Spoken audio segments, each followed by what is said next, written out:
કરીએ શરૂઆત. મંગલાચરણ. અષ્ટાધ્યાયી જગન્માતા યસ્ય ચિત્તાत् સમુત્થિતા વેદાનામ ઉપકારાય તસ્મૈ પાણીનયે નમઃ. નમસ્કાર. આપ સર્વેનું સ્વાગત છે. આપણે અત્યાર સુધી જોઈ ગયા છીએ 14 માહેશ્વર સૂત્રો. 14 માહેશ્વર સૂત્રોમાં 42 યા 44 પ્રત્યાહારો મળ્યા. આ શબ્દો યાદ રાખજો. સૂત્ર 14 માહેશ્વર સૂત્ર. એમાંથી આદિર અંત્યન સહેતા 1-1-71. પહેલો અધ્યાય, પહેલો પાદ, 71મું સૂત્ર. એ સૂત્રના આધારે આપણે 44 પ્રત્યાહારો બનાવ્યા છે. પ્રત્યાહારો સંક્ષિપ્ત, શોર્ટમાં કહેવું. જેમ કે અલ કહી દઈએ તો ટોટલી 42 વર્ણો આવી જાય છે. હલ કહી દઈએ તો ટોટલી વ્યંજન 33 આવી જાય છે. અચ કહી દઈએ તો 9 સ્વરો આવી જાય છે. ઝલ કહીએ તો 24 આવે છે. ખર કહીએ તો અઘોષ 13 આવે છે. ઘોષ 24. તો આ રીતે આગળ જતા સૂત્રોમાં 3978 સૂત્રો અષ્ટાધ્યાયીમાં છે. તો ત્યાં જ્યાં જ્યાં આ વર્ણનો ઉપયોગ કરવાનો આવશે, ટોટલી વર્ણનો જ ઉપયોગ છે. વર્ણાનુશાસન છે. શબ્દાનુશાસન કરતા વર્ણાનુશાસન છે. અને આ રીતે કુલ 52 પ્રત્યાહારોનો ઉપયોગ કરશે. એમાંથી 44 પ્રત્યાહારો આપણે ઓલરેડી જોઈ ગયા છે. છેલ્લી વાર તમને બતાવી દઉં છું એકવાર, પછી આગળ સંજ્ઞાઓમાં આવીશું. સંજ્ઞા એટલે નામકરણ, કે આમાં મુખ્ય મુખ્ય સંજ્ઞાઓ ખાસ કરીને કઈ કઈ આવવાની છે. જેમ કે સ્વર એ પણ સંજ્ઞા છે. વ્યંજન એ પણ સંજ્ઞા છે. 42 યા 44 પ્રત્યાહારો જે બનાવ્યા એ પણ સંજ્ઞા છે. યાની અચ એ નામકરણ આપ્યું તો એ અચ નામકરણ સંજ્ઞા થઈ ગઈ. હલ એ પણ સંજ્ઞા થઈ ગઈ. તો આ બધી સંજ્ઞાઓ છે. અને એ સંજ્ઞાઓમાં જે જે વર્ણો આવે છે એ સંજ્ઞી છે. હલ 33 છે તો એ સંજ્ઞામાં સંજ્ઞી કેટલા છે? તો કે 33 છે. તો સંજ્ઞા અને સંજ્ઞી આ રીતે નામકરણ છે. 52 પ્રત્યાહારોના નામકરણ કરી દઈએ તો એ બધા સંજ્ઞા થઈ જશે. તો પહેલું સૂત્ર હતું આપણે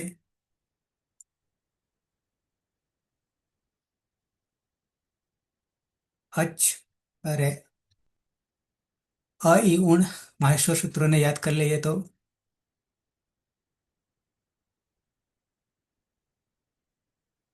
પહેલું સૂત્ર આપણું છે 1 અ ઈ ઉ અને ઈત સંજ્ઞક વર્ણ જે વ્યંજન છે, હલ છે, એ હતો અણ.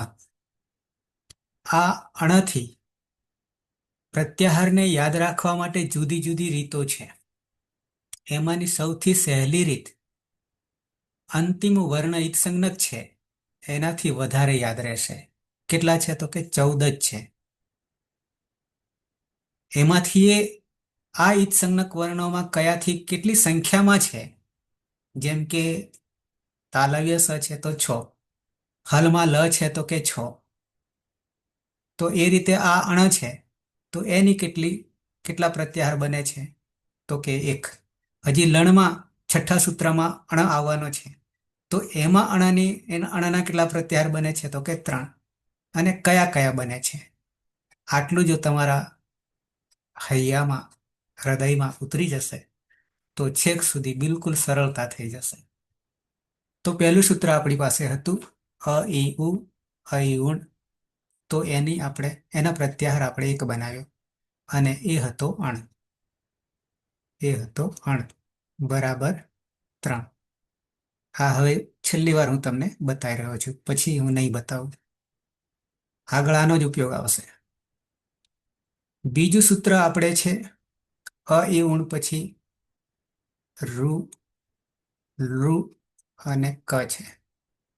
રુલુકમાં પ્રાદેશિકતામાં રીલિક બોલે છે. અંગ્રેજીમાં લખાય પણ એ રીતે લખાય છે. પણ જ્યારે ઋષિ કહીએ ને ઋષિ કહીએ તો ઋષિ આપણે વધારે અનુકૂળતા છે. અહીંયા જ્યારે ભેદો જોઈશું અહીંયા બંનેમાં, તો આટલેથી નીચેનો ભાગ જે છે અને અહીંયા નીચેનો ભાગ છે એ બે સરખા સરખા આવી રહ્યા છે. બાકી રૂ અને લું ના ઉચ્ચારણ સ્થાન જુદા છે. પણ આ નીચે બે પાંખિયા જે છે, રેફ જેને કહીશું પાછળ જતા, એ સમાન ધર્મ હોવાને કારણે પછી 30 ભેદો આગળ આપણે જોઈશું. એ પછીની વાત. તો આ ક આવ્યો ઈત્સંજ્ઞક. પ્રત્યાહારોનું બીજી રીતે આકારાદિ ક્રમમાં પણ આદિમાં કયો કયો વર્ણ છે, તો જેમ કે અણ છે, તો અ થી શરૂ થતા કેટલા પ્રત્યાહારો છે એ રીતે પણ ગોઠવણી થશે, પણ એ વધારે પડશે. એવા 8 અ આવશે ગણવા જઈશું તો. પણ એ ઉચિત નથી આપણા માટે એ રીતે યાદ રાખવું કયા 8 પ્રત્યાહારો અથી શરૂ થતા. એટલે એ રીતે આપણને વધારે તકલીફ પડશે. પણ અંતિમ વર્ણ તો 14 જ છે અને એના આધારે તમે પ્રત્યાહારો યાદ રાખશો તો વધારે સરળતા રહેશે. તો ક ના 3 પ્રત્યાહારો બનાવ્યા. ઉપરના સૂત્રમાંથી 3 ને આદિ તરીકે લઈ લીધા તો બની જાય છે અક બરાબર 5, ઈક બરાબર 4 અને ઉક બરાબર 3. તો આ રીતે અક, ઈક અને ઉક કયા 5, કયા 4, કયા 3 એ તમારે બરાબર ધ્યાન રાખવું. ત્રીજું સૂત્ર આપણે લીધું હતું એ, ઓ અને પાછળ ઈત્સંજ્ઞક વર્ણ અંગ. અંગ તો અંગથી એક જ પ્રત્યાહાર બનાવ્યો હતો અને એ માત્ર અહીંયાથી જ લીધો હતો. વર્ણમાતૃકામાં અહીંયા ક્રમ બદલાઈ જાય છે. આ ક્રમ મહેશ્વર સૂત્રનો જુદો છે. એ જુદો હોવાનું કારણ વૈજ્ઞાનિકતા છે. એ આગળ હું લઈશ, ઉચ્ચારણ સ્થાન વગેરે ભેદો લઈશું ત્યારે આપોઆપ ખ્યાલ આવી જશે. તો અંગથી એક, તો એ અંગ બરાબર 2 અચ. એ અને ઓ, એ ઓંગ, એ ઓંગ બરાબર. ચોથું અચનું અંતિમ સૂત્ર ઐ છે અને અહીંયા છે ઔ છે. ઐ, ઔ અને ઈત્સંજ્ઞક ચ છે. ચના આપણે 4 પ્રત્યાહારો બનાવીએ છીએ. સૌથી પહેલા અ અને અંતિમ ચ બરાબર અચ બરાબર 9, પછી ઈચ બરાબર 8, પછી અહીંયા આવી જઈએ એ, તો એચ બરાબર 4 અને પછી અહીંયા આવી જઈએ તો ઐચ બરાબર 2. તો આ રીતે 4 ચના પ્રત્યાહાર. અચ, ઈચ એ પહેલા સૂત્રમાં પડ્યા 2, પછી સીધા ત્રીજા ચોથામાં આવી જઈએ પહેલો એટલે એચ અને ઐચ. તો આ રીતે 9 સ્વરો અને 9 પ્રત્યાહારો આપણે પૂરા કર્યા હતા. પાંચમું સૂત્ર આપણે લીધું તો હયવરઠ.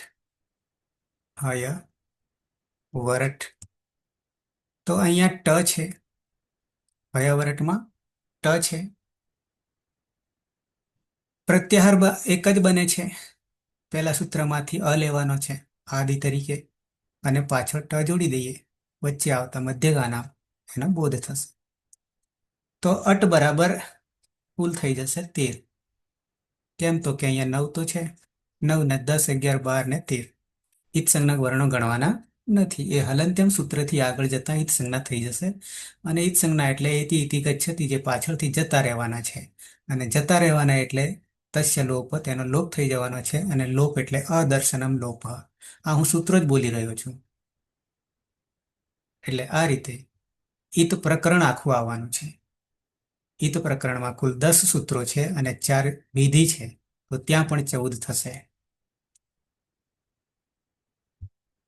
તો આ હથી એક નવી દિશા પણ આપણને મળે છે કે અચ પૂરા થયા પછી અંતઃસ્થની શરૂઆત થઈ ગઈ છે. પણ અંતઃસ્થ એ વ્યંજનોનો એક ભાગ છે, પણ અડધા અડધા છે, અડધા સ્વર ને અડધા વ્યંજન. અર્ધ સ્વરો પણ કહીશું, પણ હને નહીં કહીએ. તો પાંચમું અને છઠ્ઠું સૂત્ર, આ બે સૂત્રથી અહીંયા લણ છે, એકલો એક જ વર્ણ છે અને અણ છે. પહેલા સૂત્રમાં પણ અણ આવી ગયો, પહેલામાં પણ આવી ગયો. તો અહીંયા અણ 13માં એક ઉમેરાયો, 14 અણમાં. આગળ અણમાં 3 જ હતા. પછી ઈણ, પહેલા સૂત્રમાં રહેલો બીજો અચ, તો ત્યાં પાછા 13 થઈ ગયા. અને અહીંયાથી લઈએ ય, અને યણ સંધિ નું એક પ્રકરણ આવશે. યણ સંધિ, સંધિ, તો અહીંયા થશે 4. ઈકો યણચી સૂત્ર આવશે. તો અહીંયા અણના 3 કુલ 4 થઈ ગયા. ક્યાં કોનો ઉપયોગ કરવાનો એ પછીની વાત છે. સાથે હથી જે હલ સુધી જઈશું, તો ત્યાં વ્યંજન શરૂ થાય છે. અટમાં હરી જરૂર પડી હતી, એટલે હનો પહેલો મૂક્યો, અને હકાર આદિશું અકાર ઉચ્ચારણ, એટલે કે હવે પછીના જે વ્યંજનો છે એમાં સ્વરોનું અંજન થશે. તો એ આખા તરીકે રહેશે, અને સ્વર સ્વતંત્ર છે, એટલે ત્યાં કોઈની મદદની જરૂર પડતી નથી. સ્વયં રાજંતે ઇતિ સ્વરાહ. અને વ્યંજન, એમાં સ્વરોનું અંજન થઈ રહ્યું છે, એટલે અન્વક ભવતી વ્યંજનમ, આવી વ્યાખ્યા આવશે આગળ. સાતમું સૂત્ર છે, જેમાં આપણા 25 વર્ણોનો એક વર્ગ બનાવ્યો છે, અને એમાં 5 ભાગ પાડ્યા છે. પહેલો વર્ગ, બીજો વર્ગ, ત્રીજો વર્ગ, ચોથો વર્ગ, પાંચમો વર્ગ, એ રીતે પણ ભાગ પાડ્યા છે. અને સાથે વર્ણથી પણ ભાગ પાડ્યા છે. ગોત્ર છે, કુળ છે. કેવા કુળ છે? તો એમના પણ નામકરણ છે. તો એ નામકરણમાં પહેલું કુળ જે છે એ ક વર્ગ છે. 5 વર્ણો એક જ જગ્યાએથી ઉત્પન્ન થાય છે. વૈજ્ઞાનિકતાની રીતે આપણે ગોઠવણી કરી છે. બીજી કોઈ ભાષામાં આવી ગોઠવણ નથી, માત્ર આમાં છે. સાચી પદ્ધતિ, સાચી રીત, એટલે તો આ વર્ણ સિદ્ધ થઈ જાય છે, અને બોલીએ એ થાય છે. ઋષિણામ પુનઃ વાચમ અર્થો અનુધાવતી. સીધું બોલીએ એ અર્થ લાગુ પડી જાય છે. તો આટલી તાકાત આમાં છે, આપણામાં બોલવામાં, વર્ણોમાં. તો સાતમા સૂત્રમાં આપણા 5 વર્ગો, ક વર્ગ, ચ વર્ગ, ટ વર્ગ, ત વર્ગ, પ વર્ગ, કચટ તપ યા કુચુટુ તુપુ. કેમ કુચુટુ તુપુ કહીશું એ પછી સંજ્ઞા એને આપીશું, એને ઉદિત કહીશું. કેમ ઉદિત કહીશું એનું પણ નિરાકરણ કરીશું. તો સાતમું સૂત્ર એવું છે કે ય, મ, અંગ, યમંગ, અણ, ન અને મ. યમંગણનમ. વર્ણ માતૃકામાં ક્રમ જુદો છે, અહીંયા જુદો છે. બેને ધ્યાન રાખવાના છે. તો આ માંથી 4 પ્રત્યાહારો બને છે. એક વાર્તિકે લીધો છે, કાત્યાયન વાર્તિક, અને બાકીના પાણીની એ 3 રાખ્યા છે. એટલે 4 આપણે અહીંયા લઈ લઈએ છીએ. લણમાં અણ 3. તો સૌથી પહેલા તો ઉપર જઈશું. આમ આમ પહેલા સૂત્રમાં રહેલો અ, અને આ અમથી 19 વર્ણોનો બોધ થશે. અમ કહેવાથી 19 નો સમાવેશ થઈ જશે. એ પછી ય ઉપર આવ્યો હય વરટમાં, 5મા સૂત્રમાં, તો બની જાય છે યમ, બની જાય છે પ્રત્યાહાર.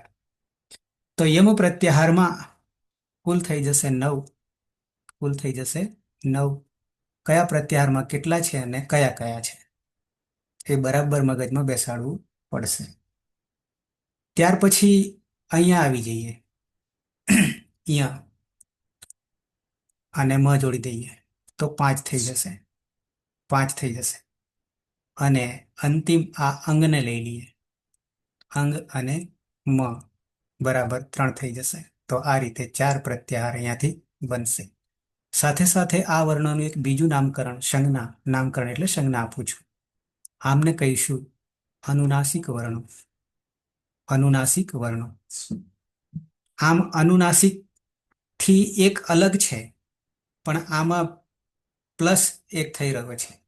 દરેક વર્ગ એટલે ઉચ્ચારણ સ્થાનમાં કંઠ, તાલુ, મૂર્ધા, દંત્ય અને ઓષ્ઠ 5 મુખ્ય છે. કુલ 8 આવશે ઉચ્ચારણ સ્થાન. એમાંથી આ પાંચમો પાંચમો જે છે, વર્ગની દ્રષ્ટિએ દરેક વર્ગનો પાંચમો પાંચમો, ક વર્ગનો, ચ વર્ગનો, ટ વર્ગ, ત વર્ગ, પ વર્ગ. અને ઉચ્ચારણ સ્થાન જોઈએ તો કંઠ, તાલુ, મૂર્ધા, દંત્ય અને ઓષ્ઠ પ્લસ વત્તા નાક અનુનાસિક ગણવાનું છે. તો આ રીતે કંઠ વત્તા નાક અનુનાસિક આ રીતે ગણીશું. તો આમાં વિશેષતા એના લીધે જ આ રીતે સૂત્રો બનાવ્યા છે. વૈજ્ઞાનિક રીતે બનાવ્યા છે. વિશેષ જ્ઞાનની રીતે બનાવ્યા છે. આગળ વધીએ. 8મું સૂત્ર છે છ, ભ અને આ અહીંયા છે. આ જભઈ, જભઈ આવું નામકરણ છે. તો આ ય જે છે એનો એક જ પ્રત્યાહાર બનશે. અને એ ઉપરમાં આપણે હયવર્ટમાંથી ય લેવાનો છે અને પાછળ યને છોડી દઈએ.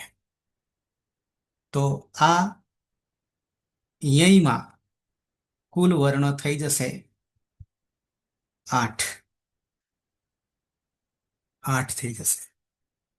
અતો દીર્ઘો યઈ આવું એક સૂત્ર આગળ આવશે. ક્યાં આવશે? લકારમાં, કાળમાં ઉત્તમ પુરુષ એકવચન, દ્વિવચન અને બહુવચન ના રૂપો બનાવીશું. જેમ કે પટ છે તો ત્યાં મી વહ મહ છે, પણ પઠમી, પઠવહ અને પઠમહ નહીં થતું. એની જગ્યાએ પઠાવહ ને પઠામહ ને આવું થાય છે. પઠાવહ પઠામહ થાય છે, પઠામી થાય છે. તો ત્યાં આ થઈ જાય છે. તો ત્યાં એક સૂત્ર કામ કરશે. અતો દીર્ઘો યઈ, યઈ વર્ણ પરમાં હોય ત્યારે એ દીર્ઘ થઈ જાય છે. કોણ? અદંત અંગ. એ આગળ જઈશું આપણે. ત્યાં આનો ઉપયોગ થયેલો છે. એ ક્યાં ઉપયોગ પછીની વાત છે, કારણ કે આપણે સૂત્રો જ નહીં લીધા એટલે ખાલી વર્ણો લીધા છે. સાથે સાથે 8મા સૂત્રમાં ચોથો વર્ણની શરૂઆત થઈ ગઈ છે. એમાં 2 સૂત્રો, યાની 8 અને 9 થી ચોથો વર્ણ આવ્યો છે. જભઈ પછી ઘડધશ, ઘ, ઢ, ધ અને આ સ છે. મૂર્ધન્ય સ છે. ગળધશ. આ સના 2 પ્રત્યાહારો છે. 2 પ્રત્યાહારો છે. તો જભ અને ઘડધથી ચોથો આવશે દરેક વર્ગનો, એટલે કે ક વર્ગનો, ચ વર્ગનો, ટ વર્ગનો, ત વર્ગનો અને પ વર્ગનો. તો આ સના 2 પ્રત્યાહારો બનાવીશું. એમાં એક અહીંયાથી લઈશું, નજીકમાં છે એટલે જસ બરાબર 5, અને એક અહીંયાથી લઈશું, બસ બરાબર 4. બસ બરાબર, હા યય, અચ્છા ઉપર 8 નહીં પણ 11 છે યયમાં. અતો દીર્ઘો યય એમાં 11 છે. અહીંયા સુધારી લેજો, 11. તો આ 2 જસ અને બસ. ચોથો વર્ણ પૂરો થાય છે. પહેલા 5મો લીધો, પછી ચોથો લીધો. 10મું સૂત્ર છે, એમાં ત્રીજો છે. જબ ગડ, જબ ગડ દશ, જબ ગડ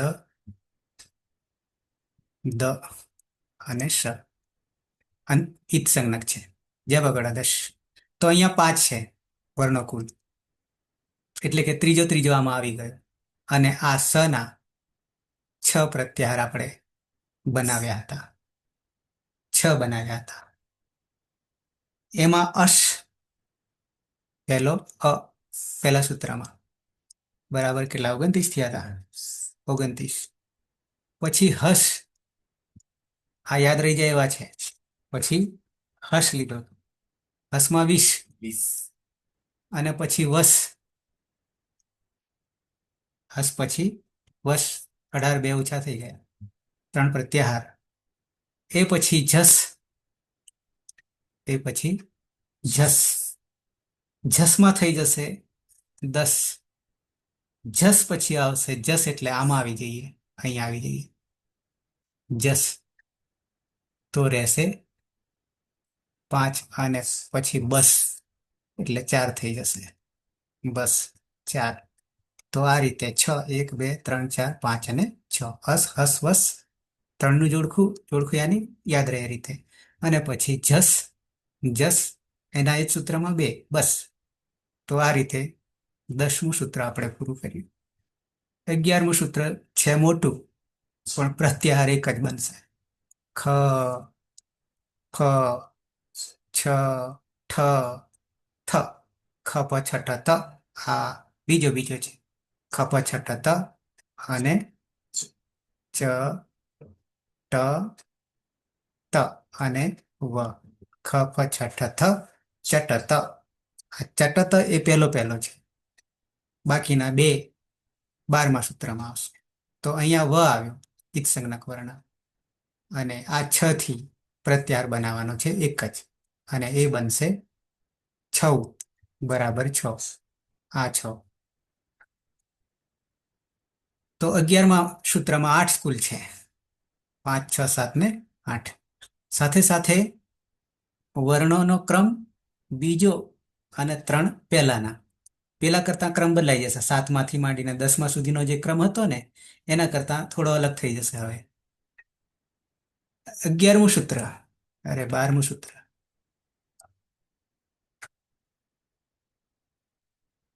12મું સૂત્ર કપાઈ. ક, પ અને અરે ય છે, ય. કપાઈ. આ ય થી 5 બનશે પ્રત્યાહારો. કપાઈ આની યાથી 5 બનશે. સૌથી પહેલા લઈ લેશું આપણે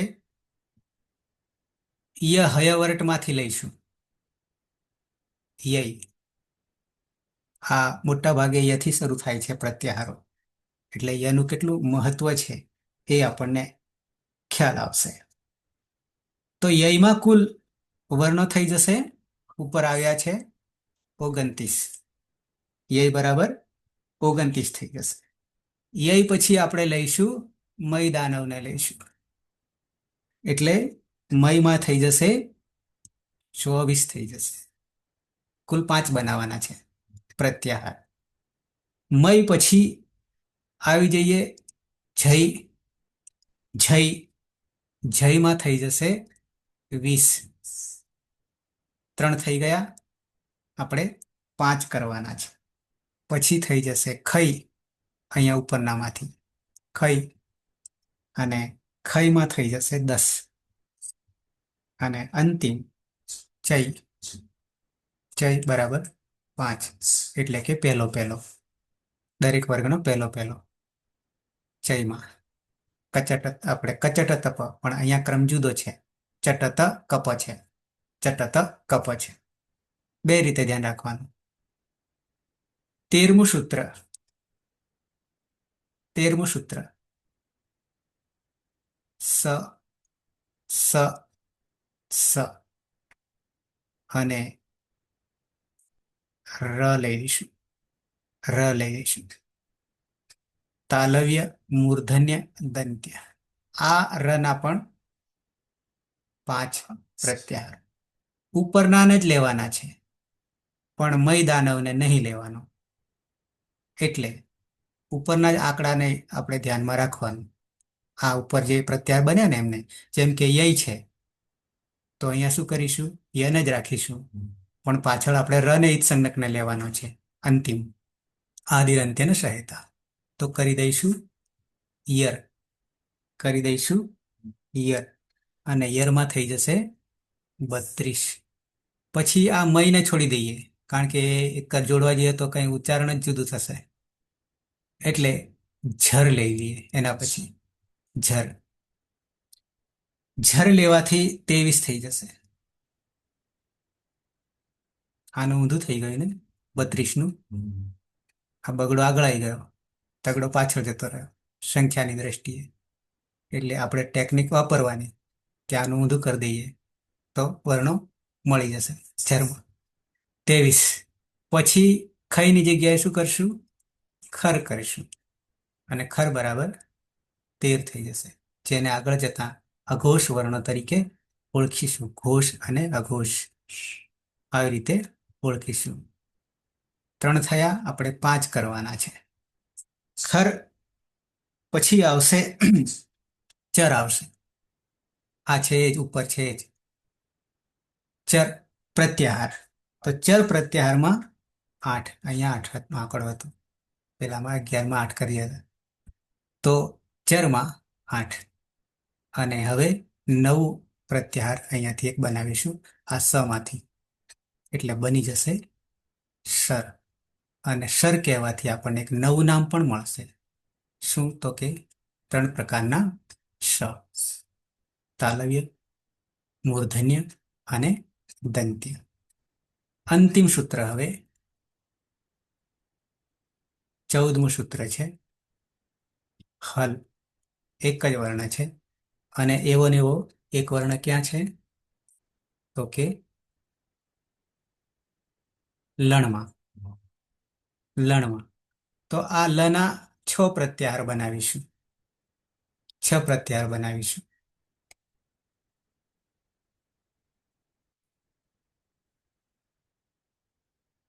સ્લેટ મારી આગળ નહીં ખસતી, કઈ નવી સ્ટેપ લઈ લઈએ.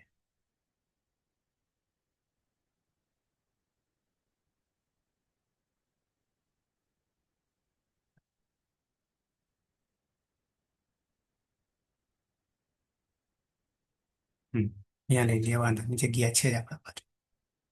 તો હલ લ છે, 14મું સૂત્ર છે. હલમાં સૌથી પહેલા પણ બહુ સરળ છે, ભલે 6 છે, પણ પહેલા અલ, પહેલા સૂત્રમાં અલ. 42 વર્ણોને કહી દેવા માટે એક જ સેકન્ડની અંદર આપણે શું બોલી દઈશું? અલ. આવી કોઈ ભાષામાં જોયું છે આટલું સંક્ષિપ્ત લાઘવતા? ક્યાંય નહીં મળે, કોઈ ભાષામાં નહીં મળે, સંસ્કૃત સિવાય, આટલું લાઘવતા. ઓકે. અલ પછી આવી જઈએ હલ. ઓલમાંથી છૂટા પડી જઈએ તો 33 વ્યંજનોને અલગ કરી દઈએ.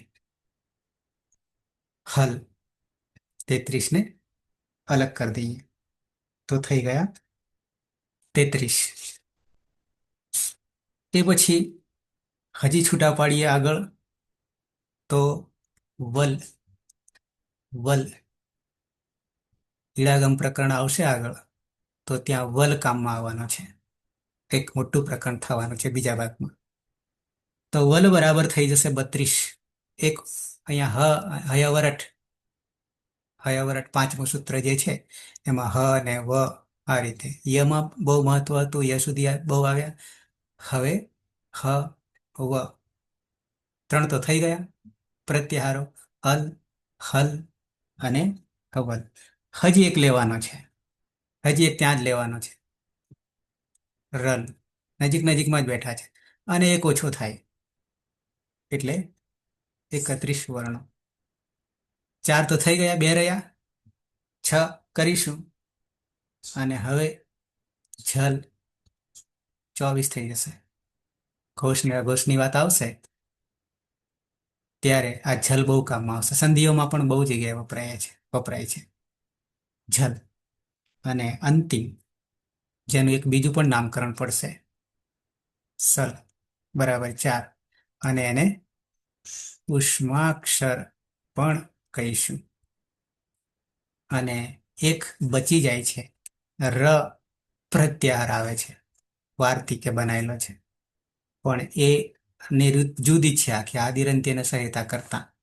એટલે એ પછી એની સ્પષ્ટતા હું કરીશ. પણ આ બે આવે છે આ રીતે વર્ણ. એમ કહીને 44 થશે. બાકી 42 છે. તો આ તમને મેં ટોટલી પ્રત્યાહારો અંતિમ વાર બતાવી રહ્યો છું. હવે તમારે મને બતાવવાનું થશે જ્યારે જ્યારે વારો આવશે કે કઈ કામ આવશે ત્યારે ત્યારે. એટલે મેં સિદ્ધ કરી લીધા કે કરી આપ્યા, પણ હવે તમારે કરવાના રહેશે. હવે બાકીની જે સંજ્ઞાઓ છે, બાકીની સંજ્ઞાઓ એની નામકરણ છે.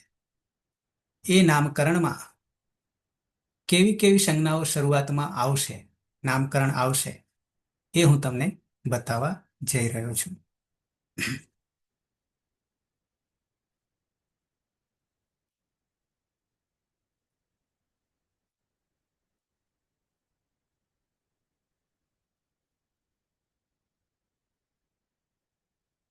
કોમ્પ્યુટર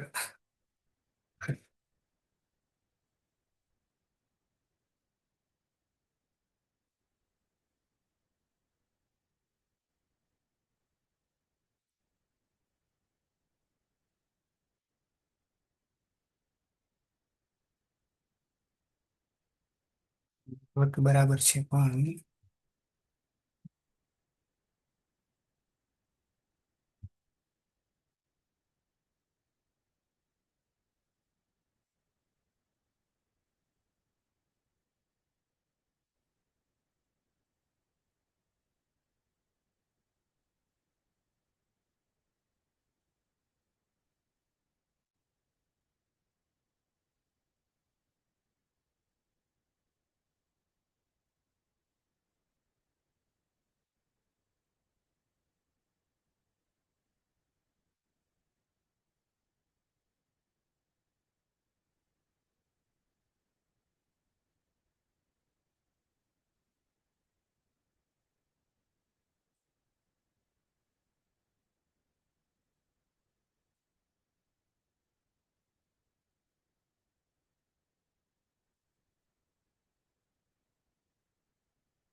બંધ કરીશું તો પાછું રેકોર્ડિંગ જતું રહેશે.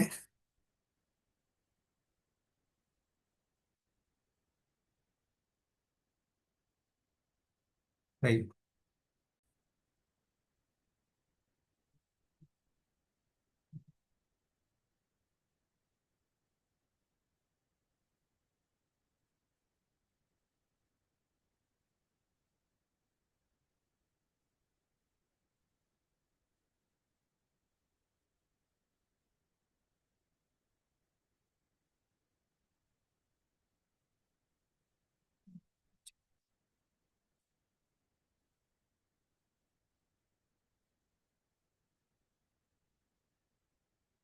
ચાલુ છે, દેખાઈ રહ્યું છે.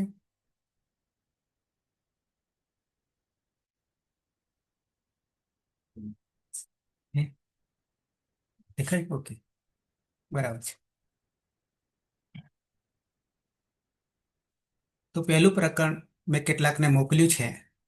જેમને બાકી છે હું તમને છેલ્લે નંબર આપું છું, એમાં મેસેજ કરી દેજો કે પ્રકરણ મોકલી દેશો, તો એ પ્રમાણે હું મોકલી દઈશ. તો સંજ્ઞા નામકરણ છે. એ સંજ્ઞા નામકરણમાં 3978 નો હિસાબ કરીશું. અને એ હિસાબમાં પહેલા સંજ્ઞા યાની નામકરણ, કેટલીક શબ્દાવલી યાની નામની, એમાં આપણે વર્ણ અથવા તો અક્ષર, વર્ણ અથવા અક્ષર. અક્ષર એટલે જે કદી નાશ નથી પામતો, નાશ નથી પામતો, જેને ધ્વનિ કહીશું. ક્ષર અને અક્ષર ભગવદ્ ગીતામાં આખા આખા પ્રકરણ છે. વર્ણ અથવા અક્ષર બે સમાનાર્થી છે. તો વર્ણ અને અક્ષરના બે ભાગલા પડ્યા, સ્વર અને વ્યંજન. તો બીજા નંબરમાં સ્વર, સ્વયં રાજંતે ઇતિ સ્વરાહ. જે જેમાં કોઈની મદદની જરૂર નથી. અ બોલીએ તો સ્વતંત્ર છે અ. 9 છે સ્વરો, જે તમને કરાવી દીધા. વ્યંજન અન્વક ભવતી વ્યંજનમ, એ અન્વક પદ દેખાય છે, શબ્દ દેખાય છે, એ હું પછી તમને સમજાવીશ. સંધિનો આખો વિષય છે. અન્વક ભવતી વ્યંજનમ, યાની વ્યંજનો સ્વતંત્ર નથી, એમાં અ હોવા જ જોઈએ, એટલે અચ હોવા જોઈએ. તો 33 છે, અને એને આપણે બીજું નામકરણ હલ છે, અહીંયા દેખાશે. વર્ણમાતૃકા ઓલરેડી આપણે પહેલા ધોરણમાં પહેલા જોઈ ગયેલા, એને જ સાથે લાવવાનું છે, રાખવાનું છે. એટલે વિશેષ અહીંયા ખાલી દર્શન કરાવું છું. અહીંયા સ્પર્શ 25, ઉચ્ચારણ સ્થાન કંઠતાલ મૂર્ધાદંત ઓષ્ઠ અંતસ્થ, પણ ત્યાં મહેશ્વરના સૂત્રનો ક્રમ જુદો છે. અને આ ઉષ્મ સ સ સ અને હ 4.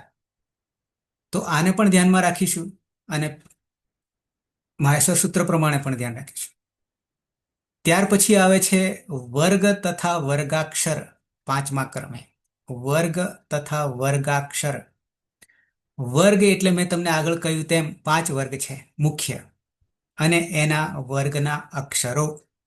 જેમ કે અહીંયા છે ક ખ ગ ઘ અંગ, ક ખ ગ ઘ અંગ, તો ક વર્ગ થઈ ગયો. એનું એક બીજું નામ આગળ આપીશું કુ, આગળ એ મુદ્દો આવે જ છે. એવી જ રીતે ક વર્ગ, ચ વર્ગ, અહીંયા ચ વર્ગ, 5 વર્ણો. કેમ તો કે એના દરેકના ઉચ્ચારણ સ્થાન એક જ છે, એક જ કુળના 5 ભાઈઓ છે, એટલા માટે. પછી ટ વર્ગ 5, ત વર્ગ 5 અને પ વર્ગ 5. આમને આપણે કુવર્ગ પણ કહીશું. હવે જ્યાં જ્યાં આપણા સૂત્રોમાં આવશે, તો કુ ચુ ટુ તુપુ આવા વર્ગોનું નામકરણ આવશે. 5 લેવાના થશે ને, તો ધારો કે ક વર્ગના 5 લેવાના થાય, તો કુજ થશે, તો કુજ થશે. અને ચ વર્ગના 5 લેવાના થાય, તો ચુ કહેશે. ચૂટું સૂત્ર આગળ આવે છે ઈતકરણમાં. તો આ રીતે કુવર્ગ, ચુવર્ગ, ટુવર્ગ, તુવર્ગ અને પુવર્ગ, દરેક દરેક વર્ગનો પહેલો પહેલો વર્ણ. ઓકે. આ ઉદિત 6ઠ્ઠા ક્રમે. ડિસ્પ્લે દેખાય છે ને મારી? દેખાય છે. તો 6ઠ્ઠા ક્રમે નવી સંજ્ઞા આવે છે, એટલે કે નવું નામકરણ આવે છે. અને એ નામકરણમાં ઉદિત આવું લખ્યું છે, ઉદિત લખ્યું છે. પછી વર્ણન પણ કર્યું છે. કુચુટુ તુપુ એતે ઉદિત, આવું લખ્યું છે. એ જ ઉપરના વર્ણોને હજી શોર્ટકટ કરવું છે આપણે. 5 નહીં બોલવું, અને 5ની જગ્યાએ એક જ બોલવું છે. તો ક વર્ગને ખાલી કુ કહી દઈશું, તો 5 બોધ થશે. આ પણ લાઘવતા છે. ઉદિત કેમ કહેવામાં આવે છે, તો એની જરા સ્પષ્ટતા કરી લો. અહીંયા લખ્યું છે કે કુચુટુ તુપુ, એમાં દરેકમાં જે ઉ રહેલો છે ને, કમાં, ચમાં, ટમાં, ત ને પમાં, બધામાં ઉ રહેલો છે. એ ઉ અચ છે, પણ એ ઉ અચને આપણે લખવાની રીત અલગ છે. કેમ લખવાની રીત અલગ છે? તો અહીંયા લખ્યું છે કે ઉ કી ઈત સંજ્ઞા હોતી હૈ, એવું અહીંયા દેખાય તમને. ઉની ઈત સંજ્ઞા થાય છે. ઉની ઈત સંજ્ઞા કેવી રીતે થાય, અને એના કારણે ઉદિત નામકરણ કેવી રીતે પડ્યું, એ વિષય આગળ આવી રહ્યો છે. યાની આગળ છે ક્યાં? તો ઈતકરણનું એક પ્રકરણ આવવાનું છે આના પછીનું, તરત જ જેવી સંજ્ઞાઓ પૂરી થશે એટલે તરત જ આવશે. તો ત્યાં અહીંયા સહેજ સ્પષ્ટતા કરી દઉં તમને કે કેવી રીતે ઈતકરણ થાય છે.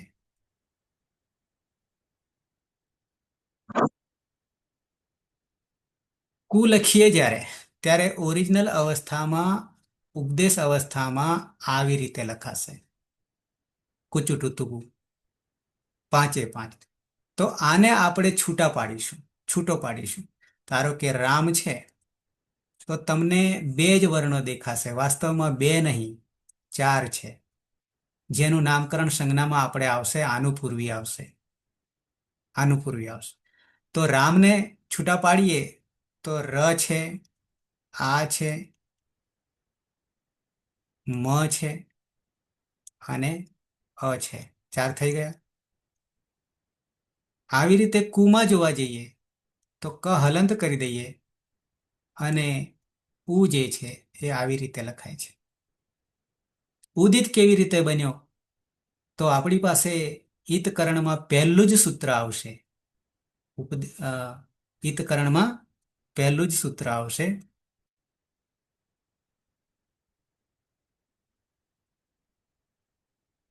અહીંયા લખું છું.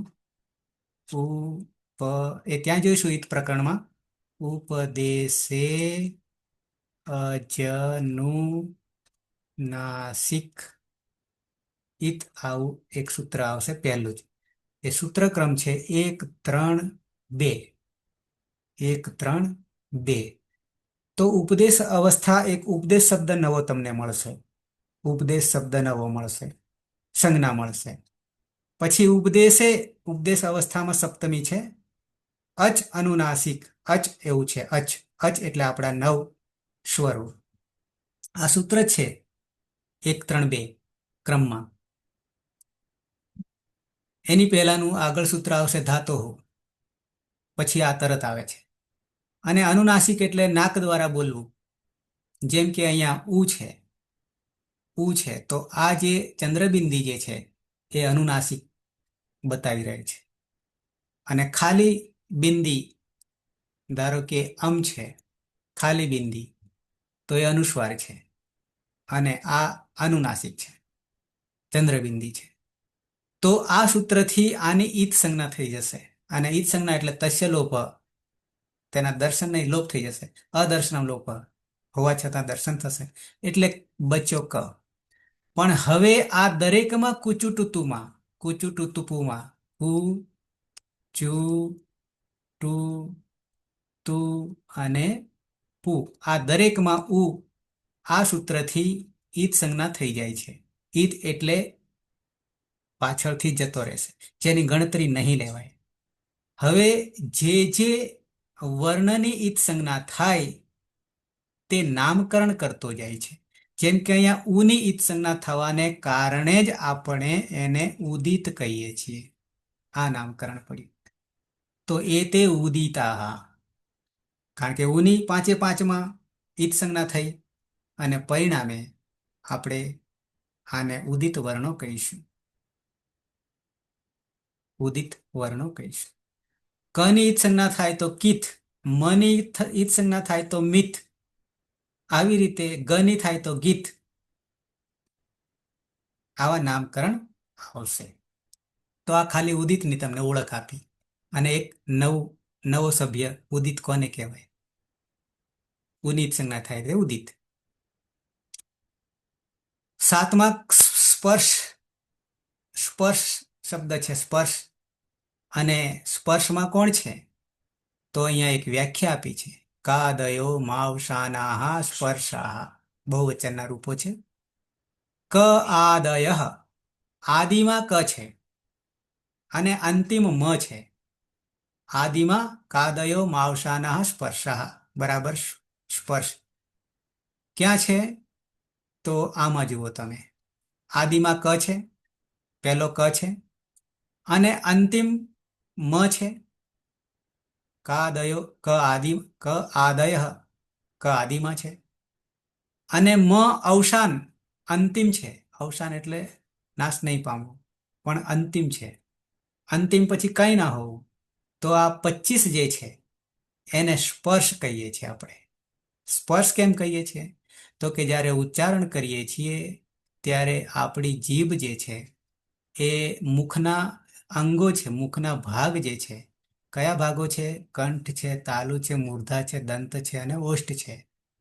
ત્યાં આ અંગોને હોઠ છે, ધારો કે હોઠ બીડવાઈ જશે, પ ફ બ બ ઘણી એ આગળ વિષય વસ્તુ આવે છે. તો એના કારણે સ્પર્શ કહીશું. એના કારણે સ્પર્શ, કાદયો માવસાના સ્પર્શા. પછી 8મા ક્રમે અંતઃસ્થ, આ પણ હું વાત કરી ચૂક્યો છું. જેને આપણે યણ કહીએ, જેને આપણે યણ પ્રત્યાહાર આપ્યો તો યર અલવ. યણો અંતઃસ્થાહ, આ વ્યાખ્યા છે. યણો અંતઃસ્થાહ. 9મા ક્રમે ઉષ્મ દેખાય છે. ઉષ્મ, ગરમ હવા, ગરમ શ્વાસ. સલ બરાબર 4, પ્રત્યાહાર છે. આ સલ યણ પ્રત્યાહાર છે. તો સલ બરાબર ઉષ્માક્ષરો સ સ સ અને હ. ઉષ્મ કેમ કહ્યું? જ્યારે બોલીએ છીએ ત્યારે ગરમ શ્વાસ બહાર આવે છે.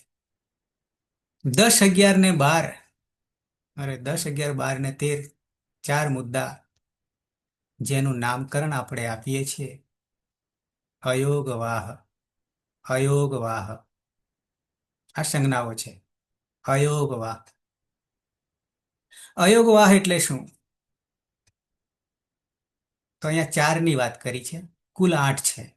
તો બાકીના 4ની વાત અત્યારે નહીં કરીએ, માત્ર 4ની વાત કરી દઈએ, જે તમને જલ્દીથી સમજાઈ જશે. કેવી રીતે? તો કે અનુસ્વાર. 10મા ક્રમે અનુસ્વાર. અનુસ્વાર મેં હાલ જ તમને બતાવી દીધું. અને આ અનુસ્વાર જે છે એ હંમેશા અચને લાગશે. સ્વરોને લાગે. વિરલ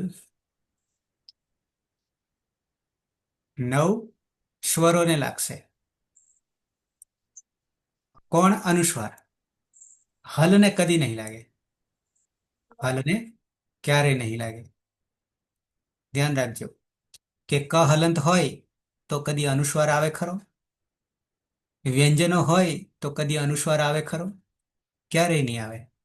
તો અનુસ્વાર હંમેશા અચને લાગશે. અહીંયા લખ્યું છે 10મા ક્રમે આ અનુસ્વાર છે. અનુસ્વાર એટલે બિંદી. બહુ મહત્વ છે. પંડ્યામાં અનુસ્વાર કાઢી નાખીએ તો પડ્યા થઈ જાય, અર્થ જ બદલાઈ જાય. ઉત્તરામચરિતમાં આખું ઉત્તરામચરિતનું રહસ્ય બદલી નાખે છે એક અનુસ્વાર. રાત્રિરેવમ વ્યરંસિત અને રાત્રિરેવ વ્યરંસિત. એ ક્યારેક કહીશ. વિસર્ગ. વિસર્ગ એટલે 2 ટપકા નહીં ઉપર નીચે, પણ 2 ગોળ રાઉન્ડ. 2 ગોળ રાઉન્ડ. એટલા માટે 2 ગોળ રાઉન્ડ વિસર્ગ કે એના પછીના 2 જીહવા મૂલ્ય અને ઉપદમાનીય જે આવે છે એને સમજવા માટે બહુ કામમાં આવશે. વિસર્ગ એટલે 2 ટપકા નહીં કરી દેતા. જરા લખીને બતાવી દઉં.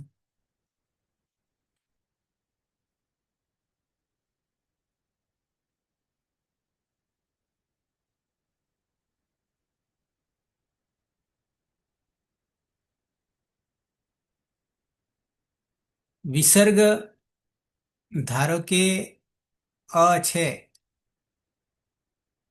તો આ રીતે લખાશે, આ રીતે લખાશે. અને આમ ટપકા નહીં, આવા ટપકા નહીં. પણ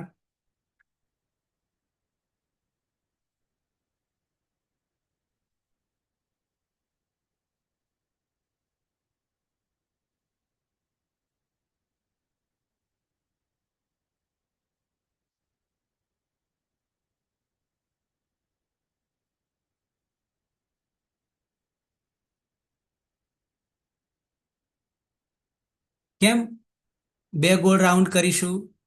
તો કે એના ભાગલા પાડવાના છે. આ જે છે એને આ રીતે વહેંચવા પડશે. ક્યાં વહેંચવા પડશે? તો આપણે જ્યારે જીહવા મૂલ્ય અને ઉપદમાનીય બોલીશું ત્યારે અડધો ઉપરનો ભાગ ને અડધો નીચેનો ભાગ આવશે લેવાનો. અડધા અડધા વિસર્ગ. દુઃખ જે છે, દુઃખ લખીએ છીએ ત્યારે ત્યારે ત્યાં વિસર્ગ નહીં પણ આ વસ્તુ રહેલી છે. એ પછી તમને આગળ કહીશ કેવી રીતે તે. ટૂંકમાં વિસર્ગ અયોગવાહ. તો અયોગવાહ એટલે શું? તો કે સ્વતંત્ર નથી. પોતે સ્વતંત્ર નથી. સ્વતંત્ર નથી એટલે એ જેમ આટલા વર્ણો આપણે 42 જોયા, 42માં ક્યાંય એનો સમાવેશ કર્યો નહીં. પણ જરૂર તો પડે છે અનુસ્વાર અને વિસર્ગની. અને અનુસ્વાર વિસર્ગની જરૂર એવા 8 છે કુલ. એમાંથી 4 આપણે અહીંયા જોઈશું. અનુસ્વારની ખબર પડી ગઈ, વિસર્ગની ખબર પડી ગઈ. હવે જીહવા મૂલ્ય અને ઉપદમાની. જીહવા મૂલ્ય કોને કહીએ? જીહવા મૂલ્ય આપણી જે જીભનું મૂળ ક્યાં છે? તો જીભનું મૂળ જે છે કંઠની નીચેના ભાગમાં. તમને સ્થાન આપું તો કંઠગળ એના નીચેના ભાગમાં મૂળ છે. કોનું? જીભનું. જીહવા મૂલ્ય નામકરણ છે. એ ક્યારે ગણાશે અને ઉપદમાનીય ક્યારે ગણાશે? તો એ વસ્તુ નીચે આપ્યું છે. નીચે ક્યાં આપ્યું છે? તો તમને અહીંયા જ હું બતાવું છું. અહીંયા જીહવા મૂલ્ય દેખાય છે. જીહવા મૂલ્ય અનુસ્વાર અને વિસર્ગ જે છે એ અમ અને અહ ઇતિ અચહ પરૌ અનુસ્વાર વિસર્ગૌ આવું છે. અમ અહ ઇત્યચહ પરાવનુસ્વાર વિસર્ગૌ. છૂટું પાડીએ તો અમ અહ ઇતિ અચહ અચ નવ પરૌ દ્વિવચન કોણ બે? અનુસ્વાર અને વિસર્ગ. અનુસ્વાર વિસર્ગૌ એ બે ક્યાં લાગશે? અચને જ લાગશે. હલને કદી નહીં લાગે. અહીંયા ઉદાહરણ આપ્યા છે. આ અનુસ્વાર છે અને આ બિંદુ લખ્યું છે, પણ વાસ્તવમાં એ ગોળ ગોળ આવશે બે. હવે જીહવા મૂલ્ય પર આવી જઈએ. આ મેં જીહવા મૂલ્ય તમને મેં અડધા અડધા ભાગ કર્યા હતા. કોના? વિસર્ગના. એ વિકલ્પે છે, અથવામાં છે. કોના વિકલ્પે છે? વિસર્ગના વિકલ્પે છે. બેય તમે લખી શકશો. વિસર્ગ પણ લખી શકશો ત્યાં, અને આ જીહવા મૂલ્ય પણ લખી શકશો. કેમ જીહવા મૂલ્ય કેમ કહેવાશે? તો એનું કારણ તમને બતાવું છું, વૈજ્ઞાનિકતા બતાવું છું. કેવી રીતે વૈજ્ઞાનિકતા? તો અહીંયા આમ વ્યાખ્યા તો એવી છે કે ક ખ ઇતિ કખાભ્યામ, અહીંયા તમને દેખાશે કખાભ્યામ પ્રાગ અર્ધ વિસર્ગ સદૃશ જીહવા મૂલ્ય આવું લખ્યું છે. ક ખ બે એટલે ભ્યામ ભ્યામ ભ્યામ, તૃતીય ચતુર્થી પંચમી ભ્યામ ભ્યામ દ્વિવચન આવે છે. એટલે અહીંયા બે ની વાત છે. કોણ બે? ક અને ખ. એ રીતે પ અને ફ આવશે ઉપદમાનીયમાં. બરાબર સમજો. અહીંયા જીહવા મૂલ્ય શબ્દ તો જાણ્યો છે, સંજ્ઞા જાણી છે, પણ કહેવાય કોને એ ખબર નથી. તો એની સ્પષ્ટતા કરું છું હરેશભાઈ. તો કખાભ્યામ પ્રાગ અર્ધ વિસર્ગ. પ્રાગ અર્ધ વિસર્ગ કહું છું, અડધા વિસર્ગ એટલે મેં ગોળ ગોળ રાઉન્ડ કર્યા હતા. ઉપરના ગોળ રાઉન્ડનો અડધો ભાગ અને નીચેના ગોળ રાઉન્ડનો અડધો ભાગ અહીંયા તમને કની આગળ અને ખની આગળ દેખાશે. અને જીહવાનું મૂળ એટલે કંઠથી હજી થોડોક નીચેનો ભાગ. કેમ આવું થઈ રહ્યું છે એનું કારણ પણ તમને બતાવીશ, એટલે ખ્યાલ આવી જશે. પછી લખ્યું છે કુપ્પોહો કપૌચ, એ સૂત્ર આવે છે અને ઉપર વ્યાખ્યા આપી છે. સૂત્ર પછી જોઈશું. આપણી ભાષામાં સમજી લઈએ. આપણી ભાષામાં એટલે નીચે ઉદાહરણ એક આપ્યું, તમે જોઈ શકશો. અહીંયા દેખાશે બાલકઃ ક્રીડતી અને બાલકઃ ખેલતી. બે ઓપ્શન આપ્યા છે. કયા બે? વિકલ્પે એક વિસર્ગ પણ આપ્યા છે અને જીહવા મૂલ્યના આ ચિહ્નો પણ આપ્યા છે. કેવી રીતે આ સર્જાય ઘટના, એ હું તમને કહું છું. ઘટના કેવી રીતે સર્જાય એટલે ખ્યાલ આવશે. બાલકઃ, ક પછી વિસર્ગ છે અને પાછળ પણ ક છે. ક છે ક્રીડતી. અને બાલકઃ ખેલતી. આપણે પાછલો વિસર્ગની પાછળની જોવાનું છે ખાસ લાગુ પાડવા માટે. વિસર્ગ પછી ક હોય કે ખ હોય, વિસર્ગ પછી વિસર્ગનું ઉચ્ચારણ આમ તો હ છે, ઉચ્ચારણ સ્થાન હ છે, હના જેવું છે, અને હનું ઉચ્ચારણ સ્થાન એ કંઠમાં છે. બરાબર સમજ. આ મૂળની વાત છે, એનાથી જ નીચેના ભાગની વાત છે. કેવી રીતે સર્જાશે ઘટના? તો કે વિસર્ગ પછી ક બોલવા જઈએ અને ખ બોલવા જઈએ. વિસર્ગ પછી ક બોલવા જઈએ, ખ બોલવા જઈએ. વિસર્ગનું ઉચ્ચારણ કેવું થાય છે? હના જેવું. પણ બધી જગ્યાએ નહીં થાય. કેમ? તો કે આપણા અચની પાછળ લાગે છે વિસર્ગ.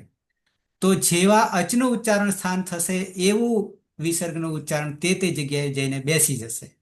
પણ ઓરિજિનલ એ કંઠ છે. કેટલી જગ્યાએ ઓરિજિનલ વિસર્ગનું ઉચ્ચારણ સ્થાન થશે અને કેટલી જગ્યાએ ક્યાં ક્યાં બેસશે, ઉચ્ચારણ સ્થાન બદલાશે.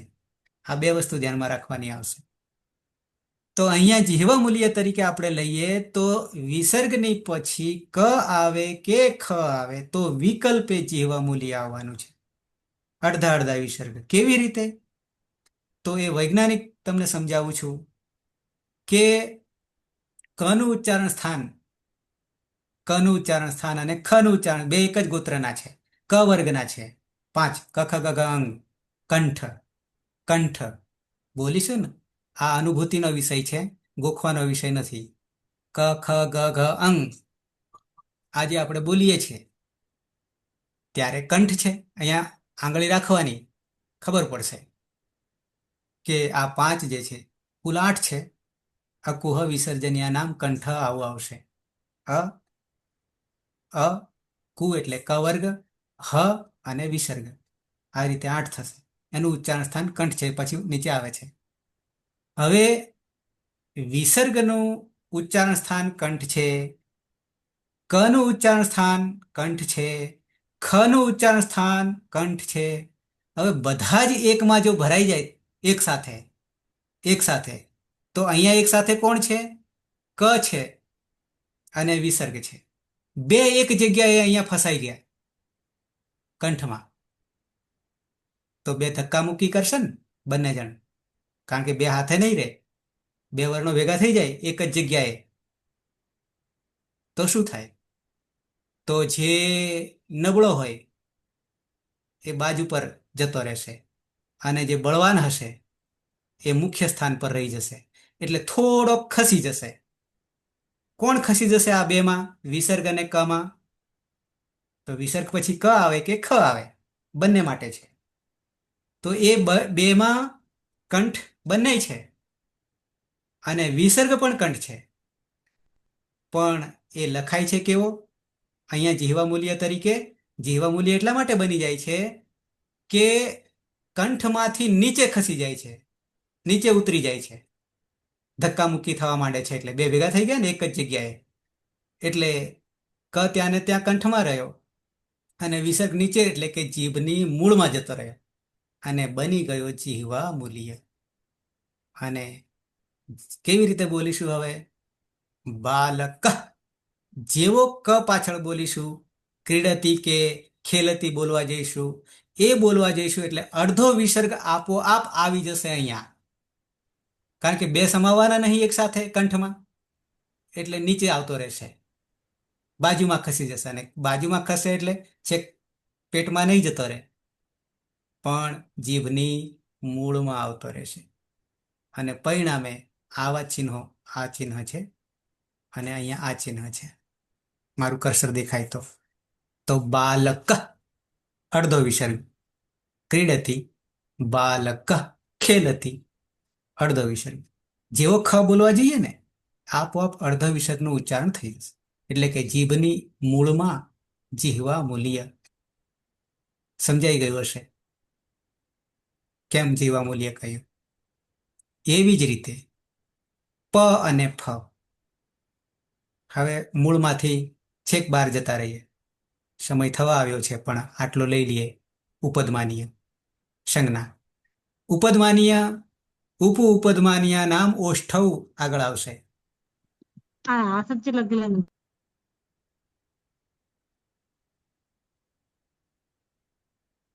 હરેશભાઈ છે કઈ?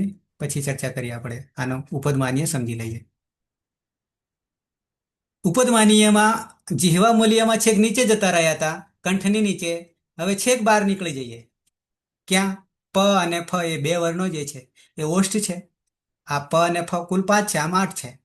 ઉપદમાનીય નામ આવું કહ્યું છે, આગળ વ્યાખ્યા આવશે. તો પ અને ફ બોલતા પહેલા વિસર્ગ આવશે. બોલતા પહેલા વિસર્ગ. વૃક્ષ પતતિ અને વૃક્ષ ફલતિ, પ અને ફ આવ્યા ને નીચે છે, તો ત્યાં પણ ચિહ્ન એના જ છે, પણ નામ બદલાઈ જાય છે. કેમ બદલાઈ જાય છે? તો કે પ અને ફ બોલીએ છીએ ત્યારે હોઠ બંધ થઈ જાય છે. ખુલ્લા હોઠ રાખીએ તો આ 5 વર્ણ પ ફ માં બોલાશે નહીં, બોલવા જશો તો. બરાબર. દસકુમાર ચરિતમાં એ પૂછવાશે એવો છે કે જેમાં આ વર્ણનો ઉપયોગ જ નહીં કર્યો કવિએ. એનું રહસ્ય છે એની પાછળ, છોડીએ એ વાત. પણ પ ફ બંને ઓષ્ઠ છે. એની આગળ વિસર્ગ આવી જાય તો વિસર્ગનું ઉચ્ચારણ સ્થાન આમ તો કંઠ છે, આમ તો કંઠ છે, પણ ઓષ્ઠ પાછળ આવીને બેસી જાય છે. ઓષ્ઠ એટલે પ અને ફ, ત્યારે આગળ વિસર્ગ બેઠો છે. વૃક્ષ એમાં વિસર્ગ છે, અને પછી પ ફ બોલવા જઈએ તો આપણો વિસર્ગનું સ્થાન ક્યાં જતું રહે છે? કંઠની જગ્યાએ હોઠ પર આવતું રહે છે, આગળ આવતું રહે છે. ત્યાં જીભમાં મૂળમાં નહીં રહેતો કે કંઠમાં નહીં રહેતું, પણ અર્ધ વિસર્ગ સીધો હોઠ પર આવીને બેસી જાય છે. કેમ તો કે પ અને ફ જે છે ઓષ્ઠ છે, એના કારણે બની ગયો ઉપદમાની. તો આ રીતે ચાર અયોગો, વાહ, બીજા ચાર છે હજી, એ પછી જોઈશું, કારણ કે અહીંયા એની ઉતાવળ નથી. તો અહીંયા આપણે 14-15 પછી જોઈશું. અહીંયા જ વિરામ આપીશું. કોઈને પ્રશ્ન હોય તો કહી શકે છે. આપના દર્શન હવે થાય તો વધારે સારું. પછી મંગલાચરણ કરીશું. અદિતિ પટેલ, અદિતિ, અદિતિ દેખાય છે? हाँ जी सर।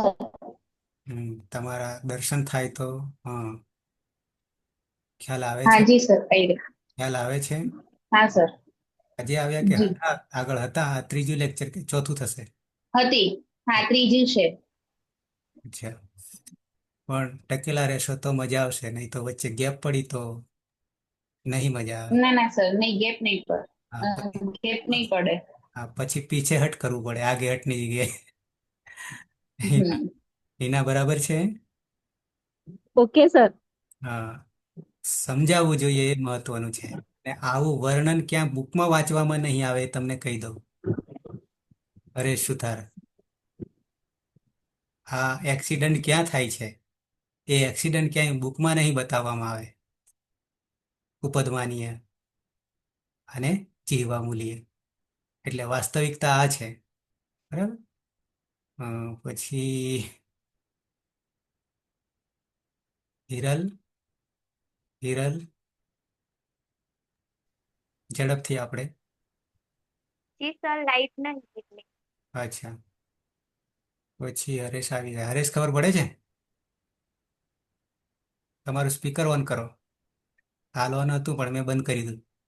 સ્પીકર ઓન કરો. સ્પીકર બંધ છે હરેશ. હું જ ચાલુ કરી દીધું. નહીં થયું. હરેશ, નીચે સ્પીકર છે, ટચ કરો માઇકને. થયું? નહીં. હરમન, હા સર। બરાબર છે? ગાડી પાટા પર હા હા બરાબર છે। કરવા ના જોઈએ, હા હા એ ચડાવી કાઢી પડે. મહેશ, સાચી વાત। મહેશમાં કોણ છે? हाँ મહેશ, सर। હા, આજે આવ્યા કે હતા રોજ? हाँ सर दररोज हो, काल न तो गई काले। હમ આપણે વ્યવસ્થા એવી ગોઠવી છે, સુવિધા, કે દુનિયાના કોઈ પણ ખૂણામાં આવીશું, નેટવર્ક આવે તો હાજરી આમાં લેવાશે, યાની તમારું ધ્યાન આમાં રહેશે. કારણ કે સમય કદી મળવાનો નહીં. ગયો એ ગયો, પાછો આવવાનો. पूरा प्रयत्न। હા, હું તમારા માટે પૂરો પ્રયત્ન કરી રહ્યો છું. ક્યારેય બને ત્યાં સુધી ગેપ નહીં પડે. બરાબર. રાજુભાઈ બરાબર, રમેશ બરાબર, રવિન્દ્ર બરાબર, રેખા,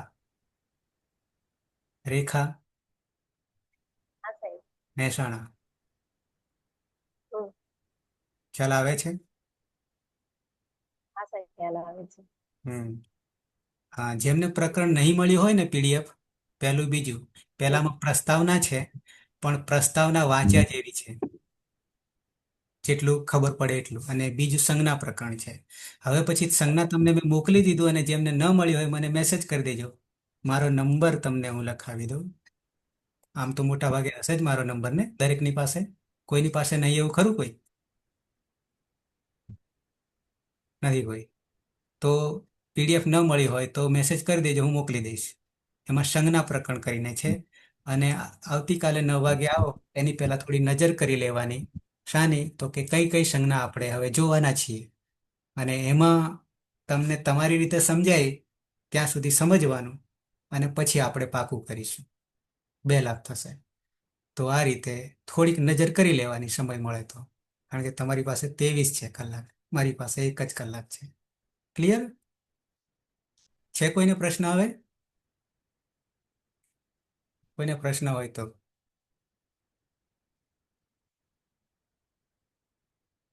બે વસ્તુ થાય આમાં. પ્રશ્ન ન આવે તો કે કાં બાઉન્સર થાય કાં ક્લિયર છે, બેમાંથી એક થાય.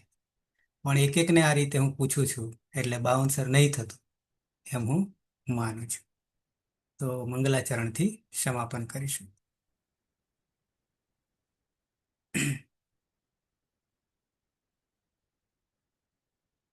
14મો શ્લોક. સદાશિવ સમારંભામ તથા પાણિનિ મધ્યમામ અસ્મદાચાર્ય પર્યંતામ વંદે ગુરુ પરંપરામ વંદે ગુરુ પરંપરામ વંદે ગુરુ પરંપરામ. શુભરાત્રિ. આજે એક મહારાજ રાજગૌર વિક્રમ દેખાયો નહીં. શુભરાત્રી સર. શુભરાત્રિ.